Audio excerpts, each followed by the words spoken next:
Olá, boa noite, boa noite. Como sempre fazemos todos os domingos, aqui estamos,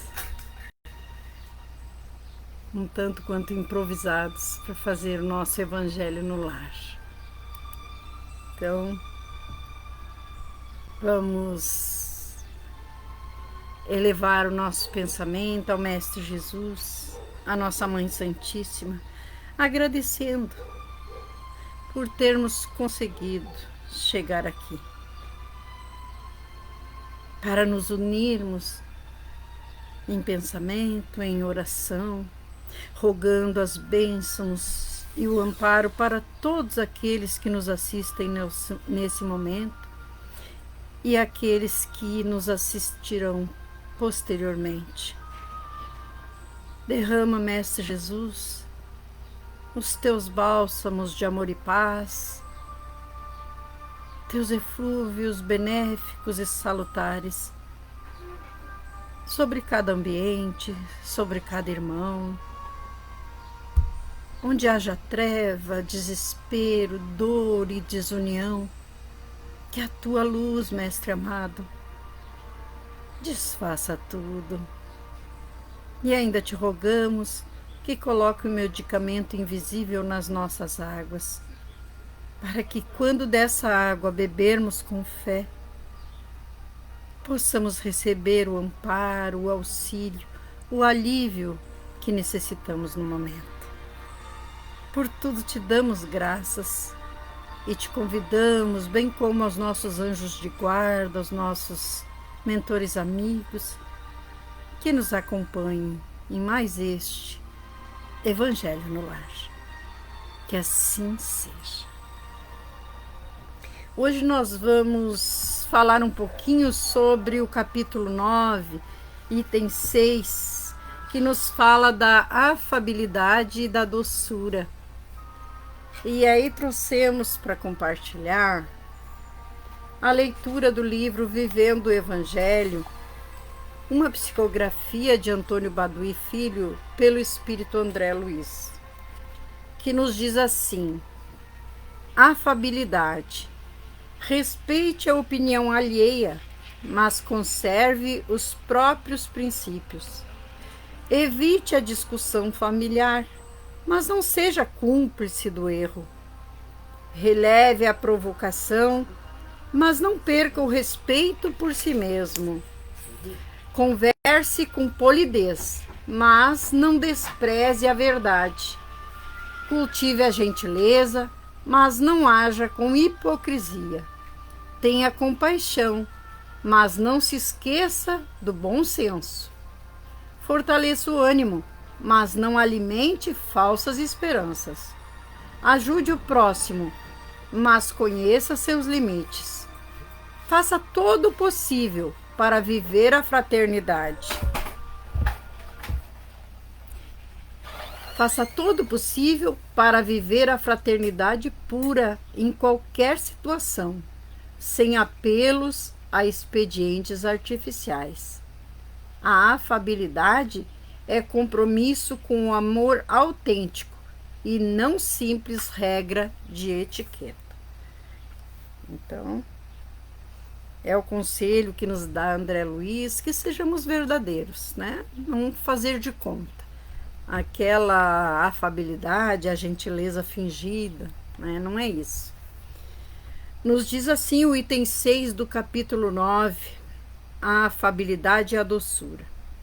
A benevolência para com seus semelhantes, fruto do amor ao próximo, produz a afabilidade e a doçura que são sua manifestação. Entretanto, é preciso não confiar sempre nas aparências.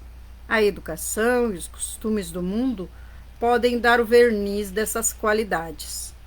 Quantos há cuja fingida bondade é apenas uma máscara exterior, uma veste cujo corte calculado dissimula as deformidades ocultas.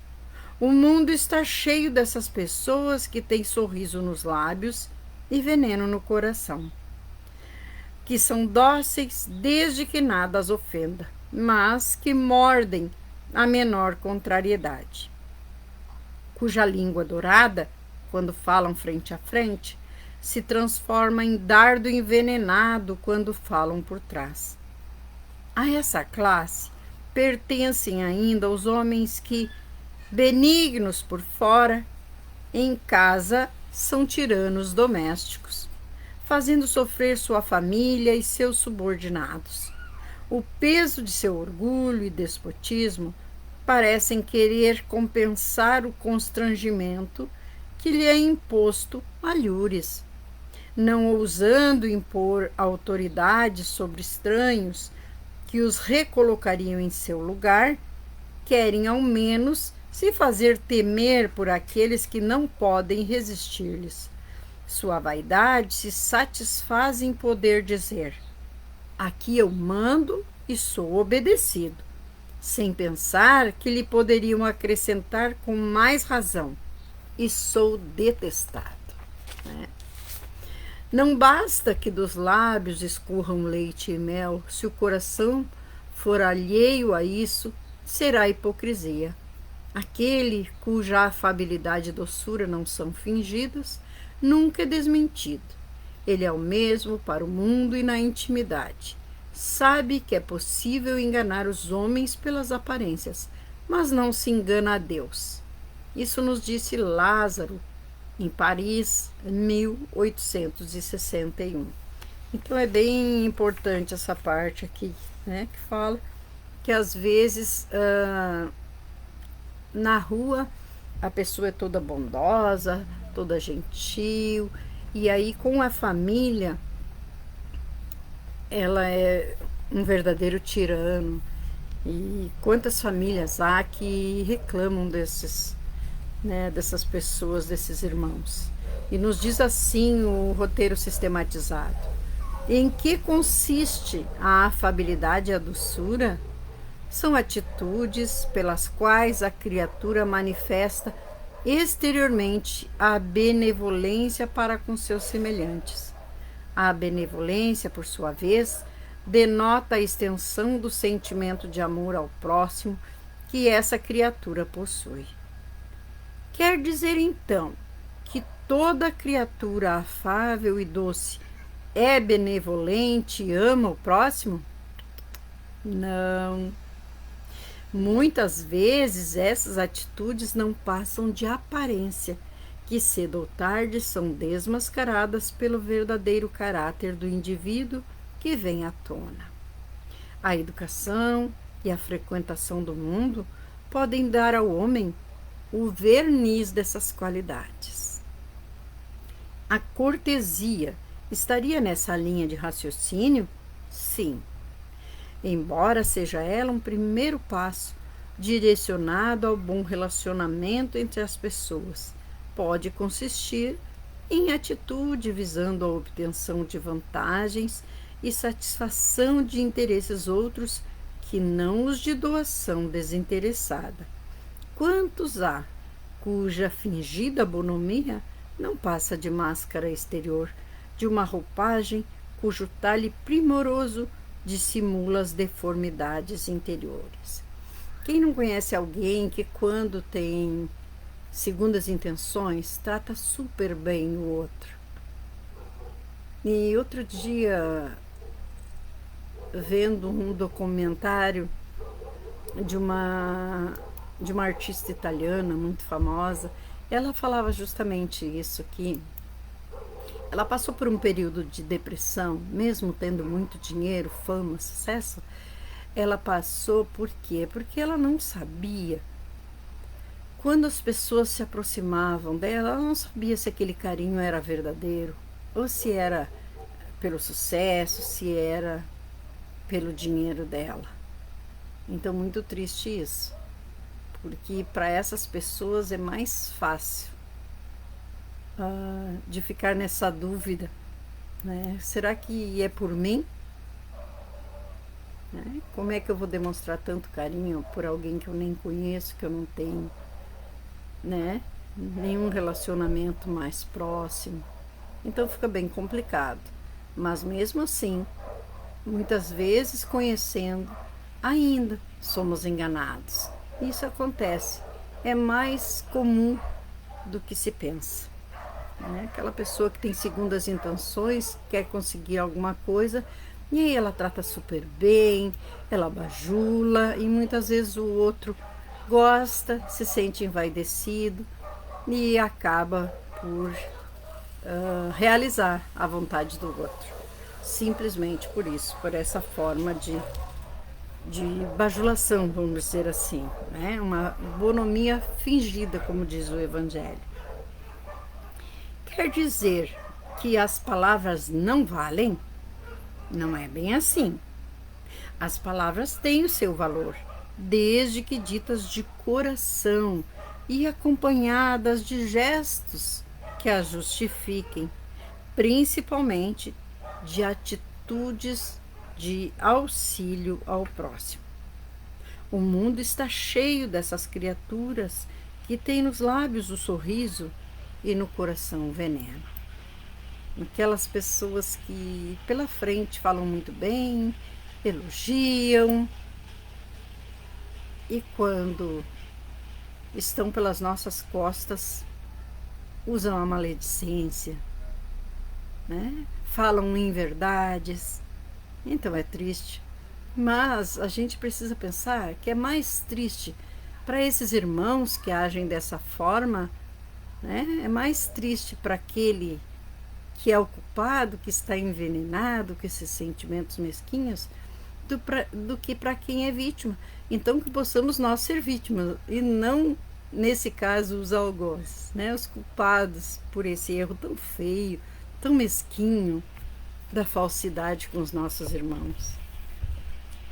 E aí diz assim, né, que está cheio dessas criaturas que nos lábios tem o sorriso e no coração o veneno, cuja língua, de ouro, quando falam pela frente, se muda em dardo peçonhento quando estão por detrás. Como agir, então, com essas pessoas que fingem a bondade? Quem sabe? Como será que nós devemos agir? Vamos ver. Reconhecendo pessoas assim, usemos da compreensão e bondade para com elas, perdoando-as e auxiliando-as através do bom exemplo que possamos oferecer a se compenetrarem do erro que cometem. Então, nós não temos que revidar com a mesma moeda, né? Responder na mesma altura, porque daí nós somos até mais culpados. Porque se nós reconhecemos o erro do nosso irmão e nós fizermos igual ou pior, aí a coisa é bem feia para o nosso lado, porque a gente já reconheceu que aquele irmão está em erro. E sempre precisamos lembrar de que quem está bem, quem está em paz, quem está feliz, não incomoda, não se ofende, não se sente inferior a ninguém, porque ninguém é melhor do que ninguém. Estamos na caminhada. Um dia eu caio, meu irmão me dá a mão, outro dia o irmão cai e eu dou a mão. Ninguém é melhor que ninguém. Somos todos filhos do mesmo Pai. Não importa a religião, não importa a cor, não importa nada. E é disso que o mundo precisa se dar conta, que todos nós precisamos nos dar conta, começar a observar, olhar para o irmão como verdadeiro irmão. E não só aqueles de sangue. E aí diz assim: nunca, porém, devemos assumir atitudes de crítica ou comportamento voltado para o julgamento do próximo. O Evangelho é para aplicarmos a nós mesmos, não aos outros. E como reconhecer as pessoas nas quais a afabilidade e a doçura não são fingidas? Reconhecemos essas pessoas observando-lhes as atitudes na sociedade e na intimidade. A pessoa em que essas virtudes são verdadeiras nunca se desmente.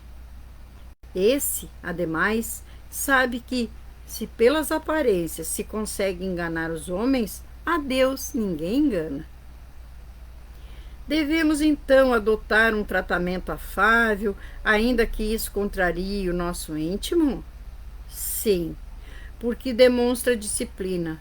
Devemos, entretanto, nos conscientizar de que, em última análise, acabamos sempre refletindo no exterior o que somos interiormente, aquilo que falamos anteriormente.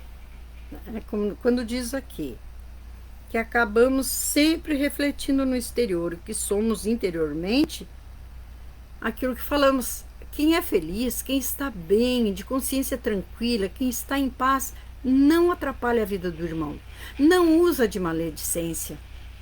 Tem uma expressão que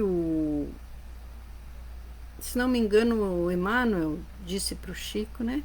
Chico, os bons não criticam, não se incomode com os maus, né? Não se incomoda com a maledicência, porque os bons não nos criticam. Então, se a gente quer ser bom, a gente também não pode criticar, né? Porque às vezes somos nós esse irmão. Então, nós temos que tomar cuidado, nos vigiar também. Daí o nosso dever de melhorar o íntimo, não as aparências. Então, se a gente reflete no exterior aquilo que a gente tem por dentro, nós temos o dever de melhorar o nosso interior e não a nossa aparência. Se formos afáveis, não pelas aparências, mas pelo que somos intimamente, seremos tratados com afabilidade e concorreremos para a melhoria do relacionamento entre as pessoas. Que dizer sobre criaturas que fazem do lar a arena de tirania? Aquilo que fala aqui no Evangelho, né? Que diz assim: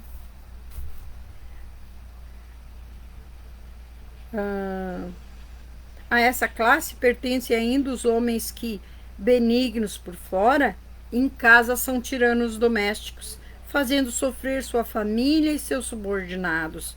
O peso de seu orgulho e despotismo parecem querer compensar o constrangimento que lhe é imposto na rua, nos outros lugares, não ousando impor autoridade sobre os estranhos que os recolocariam em seu lugar, querem ao menos se fazer temer por aqueles que não podem resistir-lhes, né? Que são fracos, que são subordinados a eles, são subalternos, são mais frágeis.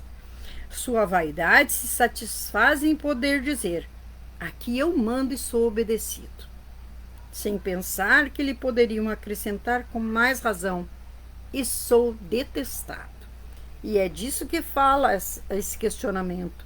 Que dizer sobre criaturas que fazem do lar arena de tirania são dignas de pena. Repetimos aqui: aquilo que está dentro de nós é que nós estamos exteriorizando. São dignas de pena, tumultuam, desarmonizam e prejudicam seus lares sem qualquer proveito. Ao contrário do que pensam, só agravam os problemas porventura existentes.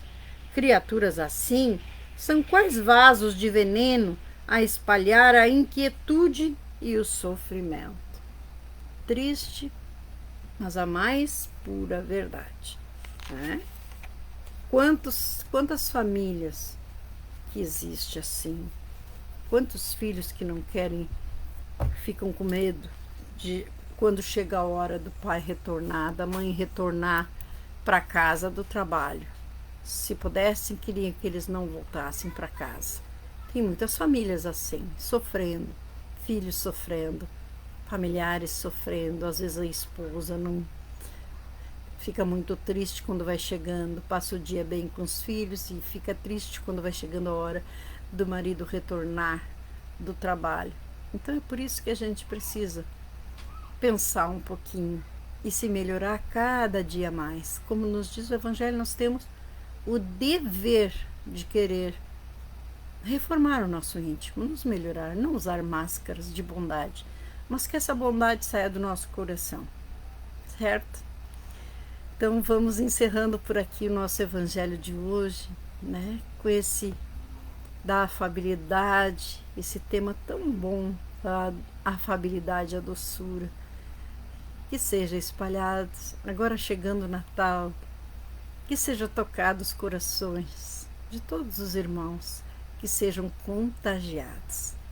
Lembrando que nós temos as irradiações diárias, né? São orações feitas para os enfermos do corpo ou da alma. Temos atendimento fraterno pelo Messenger e temos vários estudos durante a semana, todos os dias às 21 horas.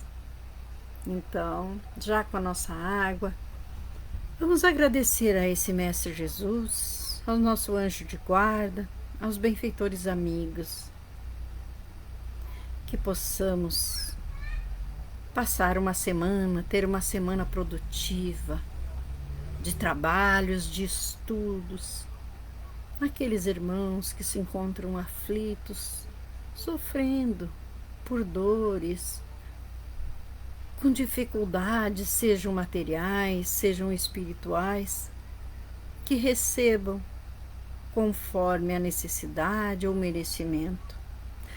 E que nas nossas águas seja colocado, Mestre amado, um medicamento invisível, que a equipe do Dr. Bezerra de Menezes visite os lares, os hospitais, asilos, orfanatos e presídios, para que todos recebam conforme o que precisam ou que merecem, porque nem sempre estamos preparados para receber o que a divindade tem à nossa espera, tem reservado para nós.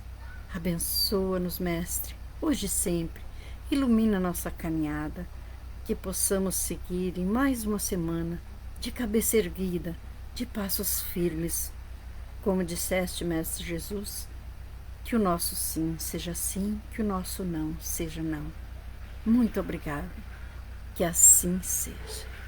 Até o próximo domingo, se Jesus permitir. Um beijo no coração.